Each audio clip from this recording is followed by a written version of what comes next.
and freezing by night.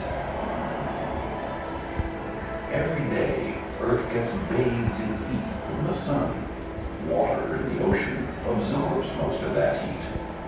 In this view of Earth, we're looking at sea surface temperatures over a 2-year period.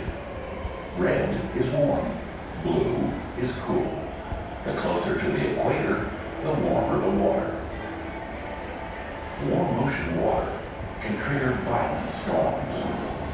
Depending on their geographical location, these violent storms go by different names: hurricane, cyclone, or typhoon.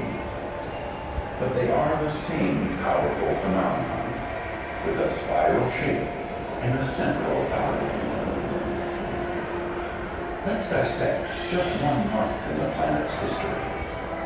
On one side of the globe, Hurricane Katrina devastated the southern United States.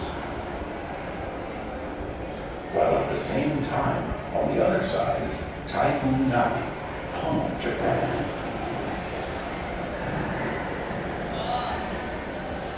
Violent winds tore apart buildings, highways battered shorelines. Heavy rains created massive flooding inland. As the storms spent their fury, property worth billions of dollars was destroyed. Hundreds of thousands of people were made homeless, and thousands lost their lives.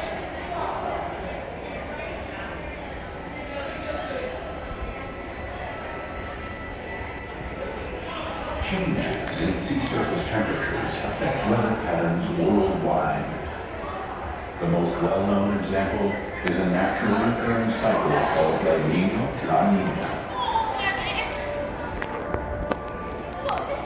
El Nino happens when there is a warming in sea surface temperatures across the eastern equatorial Pacific.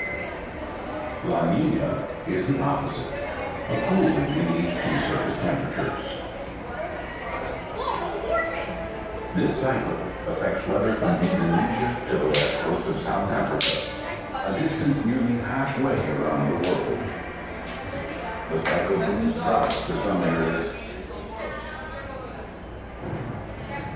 and heavy rains to others. Ours is an ocean planet. The interplay of water and atmosphere shapes our weather and our climate, making all life possible on Earth.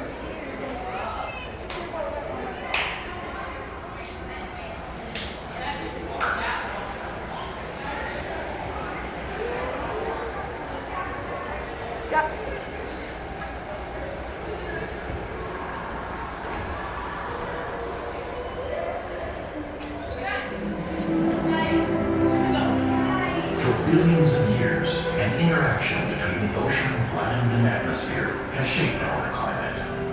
A key part of this interaction is carbon dioxide, or CO2.